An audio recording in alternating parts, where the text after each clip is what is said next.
Are you ready to jump into the unknown and explore a world beyond your imagination? A world that tests your luck and is beyond limits. But the question is, are you ready to jump? If it is a yes, then you have jumped into the world of ultimate entertainment. Welcome to YOLO 247, a place of fun, indulgence, and endless surprises.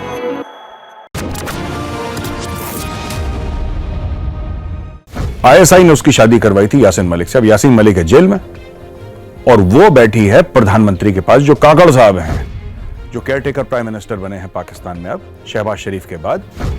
उनकी cabinet में वो एक senior adviser के तौर पे human rights के ऊपर। ये देखिए कमाल साहब, किस खानदान से उसका ताल्लुक है, उसके हस्बैंड ने कितने ह्यूमंस को मारा और ह्यूमंस को मारने के बाद उसकी बीवी को बना दिया ह्यूमन राइट्स का एक chief adviser prime minister of Pakistan. जैन दोस्तों, मैं हूं मेजर गौरवारी और आप देख रहे हैं आज की ताजा तरीन खबरें। मशाल मलिक, आप जानते हैं ना मशाल मलिक कौन है? यासीन मलिक की वाइफ, वही यासीन मलिक जिसने इंडियन एयरफोर्स के ऑफिसर्स को गोली से भूना था, उनकी जान ले ली थी, वीरगति को प्राप्त हो गए थे हमारे एयरफोर्स के भाई। कई साल पहले की बात है, जिसने कश्मीरी पंडितों के खिलाफ जिहाद करा, कश्मीरी पंडित मारे, उसने बहुत खून खराबा करा। उसकी बीवी मशाल मलिक, जो कि आईएसआई की प्लांट है, इस मामले के ऊपर भी हम लोग डिस्कशन कर चुके हैं दोस्तों कई बार। आईएसआई ने उसकी शादी करवाई थी यासीन मलिक से। अब यासीन मलिक है जेल में और वो बैठी है प्रधानमंत्री के पास, जो काकड़ साहब हैं, जो केयरटेकर प्राइम मिनिस्टर बने हैं पाकिस्तान में अब शहबाज शरीफ के बाद। उनकी कैबिनेट में वो एक सीनियर एडवाइजर के तौर पे ह्यूमन राइट्स के ऊपर। ये देखिए कमाल साहब, किस खानदान से उसका ताल्लुक है, उसके हस्बैंड ने कितने ह्यूमंस को मारा और ह्यूमंस को मारने के बाद उसकी बीवी को बना दिया ह्यूमन राइट्स का एक chief adviser prime minister of Pakistan. अच्छा, ये जो चुटकुले हैं पाकिस्तान में ही चल सकते हैं। और ह्यूमन राइट्स से ध्यान आया कि काकड़ साहब जो हैं, उन्होंने बोला कि साहब ईसाइयों का ह्यूमन राइट्स का हम दिफा करेंगे, we will protect the human rights of all the Christians in Pakistan. और ये ह्यूमन राइट्स प्रोटेक्ट करते करते करते दोस्तों, पाकिस्तानी सोशल मीडिया का ये कहना है कि 8 गिरजाघर फूंक दिए भाइयों ने।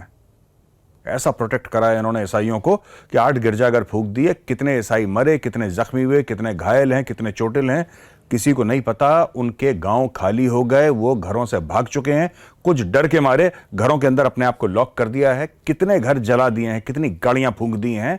और पूरा, जिसको कहते हैं ना कि पीछा पड़ जाना किसी के, ये लोग पीछे पड़ गए। और बड़ी, ये जड़ावाला में 1% से कम है ईसाई, 1% से कम ईसाई। 97% रेडिकल इस्लामिस्ट को 1% ईसाइयों से खतरा हो गया। और ये सब हो गया, और ये उस सरकार के अंडर जो ये कहती है कि साहब बड़ी दिल आजारी हुई हमारी, बहुत बुरा लगा साहब जब ईसाइयों के खिलाफ तशद्दुद हुई, ईसाइयों के खिलाफ टॉर्चर हुआ, उनको मारा गया, उनको पीटा गया, उनके गिरजाघर जलाए, वो हमारे दिल को बड़ा दुख हुआ साहब। इसलिए हमने 8 गिरजाघर फूंक दिए। Ilhan Omar, Congress woman, United states of America की, हाल ही में कुछ दिनों पहले पाकिस्तान गई थी। अच्छा, पाकिस्तान से इनकी खास मोहब्बत है, रेडिकल इस्लामिस्ट हैं और लाइन कुछ लेती हैं अलकायदा और इस्लामिक स्टेट की, खास इजराइल के खिलाफ। चाहे अमेरिका की फॉरेन पॉलिसी कितनी भी इजराइल से जुड़ी हो, ये इजराइल के खिलाफ हैं। क्यों? क्योंकि ज्यादातर अरब मुल्क जो हैं वो इजराइल के खिलाफ हैं। एक hardline religious radical Islamist Congress woman America की, जो गलत तरीके से बनी citizen United states of America की, अपने खुद के सगे भाई से शादी करने के बाद इसने ग्रीन कार्ड लिया है।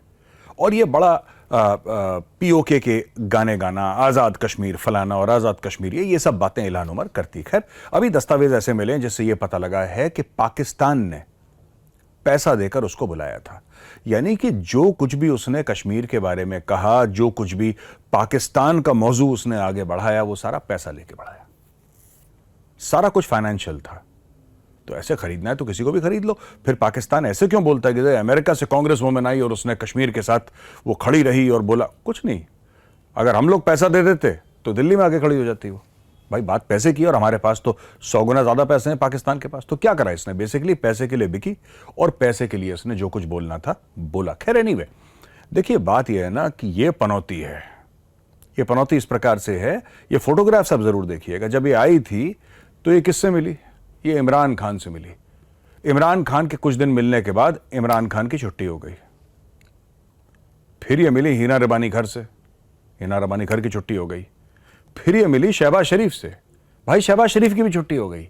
ये जिससे मिलती है उसकी छुट्टी हो जाती है। मैं तो रिक्वेस्ट करूंगा ऐलान उमर से कि मैडम आप पाकिस्तान हर महीने जाइए, इंडिया फंड करेगा आपको।